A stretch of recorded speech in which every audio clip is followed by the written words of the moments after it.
আসসালামু আলাইকুম dear viewers, স্ক্রিনে আপনারা ঢাকা বোর্ড 2024 সালে আসা একটি প্যাসেজ দেখতে পাচ্ছেন। তো প্যাসেজে ব্র্যাকেটে কিছু ওয়ার্ড দেওয়া আছে। তো আমি এখন এই ওয়ার্ডগুলোর সাথে সাফিক্স এবং প্রিফিক্স বসিয়ে সঠিক শব্দ তৈরি করে এই প্যাসেজটি কমপ্লিট করে দেখাবো। তো ভিউয়ার সঙ্গেই থাকুন, শুরু করছি। Mobile phone is a great dash of modern science.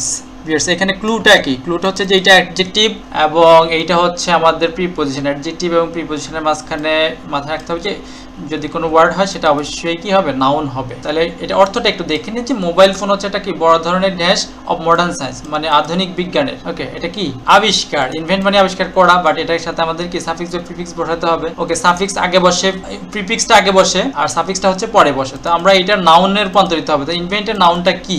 Invention. Invention.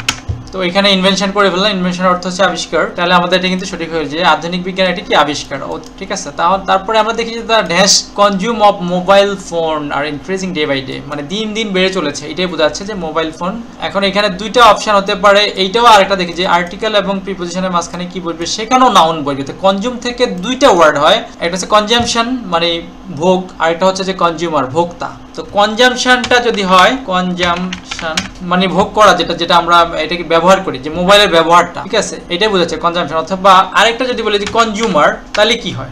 দুইটাই কিন্তু আমাদের এখানে নাউন যেতে হবে। তাহলে এখানে কনজিউমার দিলে হয়ে যায়, কারণ হচ্ছে যে কনজিউমার ভোক্তা, যে ভোগ করে, ব্যবহারকারী, এটাই বোঝাচ্ছে যে ব্যবহারকারীর সংখ্যাও কি দিন দিন বেড়ে চলেছে। মোবাইলের সংখ্যা বাড়তেছে মানে কি ব্যবহারের সংখ্যা বাড়তেছে, সেটা একটা বিষয়। অথবা ব্যবহারকারীর সংখ্যা, আমি মনে করি যে দুইটা ওয়ার্ডই কি নাউন এবং দুইটা ওয়ার্ডই সঠিক। ওকে, তারপর দেখি পিপল আর গেটিং বেনিফিটস, তাহলে জনগণ কি পাচ্ছে? জনগণ উপকৃত হচ্ছে, সেটা হচ্ছে উপকার পাচ্ছে, আচ্ছা, মানে লাভ পাচ্ছে। তারপর but it is dash fortunate, মানে সৌভাগ্যবান বা ওকে, এটাই বোঝাচ্ছে যে এখানে। তো আমাদের এখানে দেখি যে that mobile phone sometimes dash a cause of health hazard, মানে স্বাস্থ্য ঝুঁকি ঘটায়, স্পেশালি দ্য ড্যাশ। এখানে আমরা এতটুকুই একটু ব্যাখ্যা করি যে এটা কারণ, মানে কিছু একটা কারণ এখানে কারণ হয়ে দাঁড়ায়, এটাই বোঝাচ্ছে এখানে। বাট ইট ইজ, এটা হচ্ছে সৌভাগ্যজনক, মানে ফরচুনেট মানে সৌভাগ্যজনক। আসলে কি এটা সৌভাগ্যের বিষয় যে স্বাস্থ্যের কারণ হতে না, এটা হচ্ছে দুর্ভাগ্যের কারণ, মানে অসৌভাগ্যজনক বা দুর্ভাগ্যজনক। তাহলে হবে আনফরচুনেটলি, জাস্ট এই একটা প্রিফিক্স আমরা যোগ করে দিলাম আন, তাহলে কিন্তু আমাদের হয়ে গেল আনফরচুনেট। এখানে জাস্ট আন যোগ করে দিলাম, এটা অ্যাডজেক্টিভ আছে, অ্যাডজেক্টিভে থাকলো।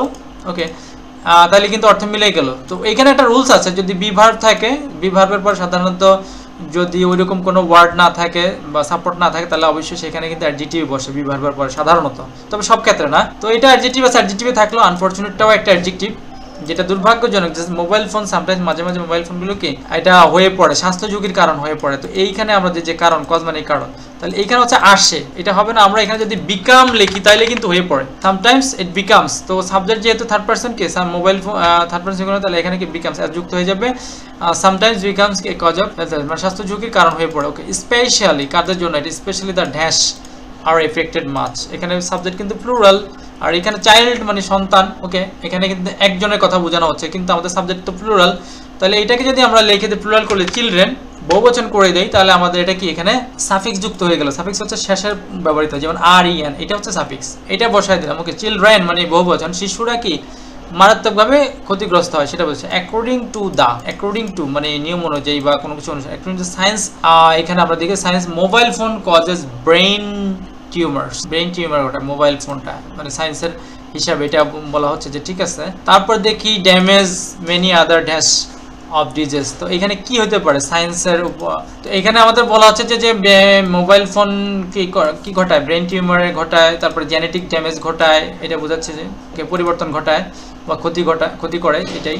তো এখানে আমাদের মূলত সায়েন্সকে আমাদের একটা ওয়ার্ড, এটার সাথে কি সাফিক্স অথবা প্রিফিক্স যুক্ত করে একটা উপযুক্ত শব্দ তৈরি করতে হবে। কার মতে? এখানে বিজ্ঞানের মতে, বিজ্ঞান তার সাথে মত প্রকাশ করে না, এটা মূলত সায়েন্টিস্ট হবে, SCIEN, সায়েন্টিস্ট, মানে অ্যাকর্ডিং টু সায়েন্টিস্ট, মানে বিজ্ঞানীদের মতে যে মোবাইল ফোন এটা ঘটায়, genetic and many other dash cure disease, many other dash disease, এবং অন্যান্য কি আরো রোগ ঘটায়। কি ধরনের? এটা হচ্ছে ইনকিউরেবল, কিউর আছে, কিউরেবল মানে প্রতিরোধযোগ্য, আর এটা হচ্ছে অপ্রতিরোধযোগ্য, তাহলে আমরা ইনকিউরেবল। ওকে, এখানে সাফিক্স প্রিফিক্স দুইটাই ব্যবহৃত হয়ে গেছে ভিউয়ার্স। এখানে দেখেন যে ইন বসছে এখানে, তারপরে শেষে এবল বসছে। ইনকিউরেবল মানে অপ্রতিরোধ্য রোগ কি তৈরি করে, রোগ ঘটায়, এটাই বোঝাচ্ছে এখানে। তারপর দা বিলিভ, দে বিলিভ দ্যাট, আচ্ছা তারা বিশ্বাস করে যে dash visible Uncontrolled radioactivity of mobile phone causes repairable damage to human body, মানে হচ্ছে যে মানব শরীরের ক্ষতি করে এই যে রেডিও অ্যাক্টিভিটি, মানে তেজস্ক্রিয়তা, অনিয়ন্ত্রিত তেজস্ক্রিয়তা, মোবাইল ফোন অনিয়ন্ত্রিত তেজস্ক্রিয়তা, এটাই বোঝাচ্ছে এখানে। দে বিলিভ দ্যাট এইটা কি ভিজিবল মানে দৃশ্যমান। আচ্ছা, তেজস্ক্রিয়তা কি মূলত দৃশ্যমান? না, তেজস্ক্রিয়তা হচ্ছে অদৃশ্যমান। তাহলে এখানে আমাদের ইনভিজিবল, ইন একটা প্রিফিক্স, এটা বসাই দিলাম, ইনভিজিবল। তাহলে অর্থ ঠিক থাকলো আমাদের ইনভিজিবল, অদৃশ্য, অনিয়ন্ত্রিত, যেটা কি এই তেজস্ক্রিয়তা, মোবাইল ফোনের তেজস্ক্রিয়তা কি ঘটায়?